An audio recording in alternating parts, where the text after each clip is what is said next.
कोई भी फैसला करने से पहले 1000 बार सोचो, लेकिन जब आपने फैसला कर लिया तो फिर पीछे मत हटे।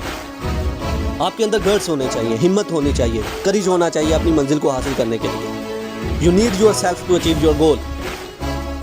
आपको पता होना चाहिए कि किस टाइम पे कौन सा फैसला करना है। आपके अंदर डिसीजन पावर होनी चाहिए। वो लोग जो अपनी मंजिल को हासिल करते हैं उनको पता होता है कि कौन से टाइम पे कौन सा फैसला करना है अपनी लाइफ का।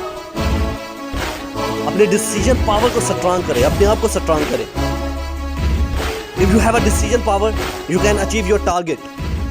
आप अपने टारगेट को आसानी से अचीव कर पाएंगे। अगर आपको डिसीजन पावर का नहीं पता, अगर आप अपने फैसले करना नहीं जानते हो, you are unable to successful. That's it.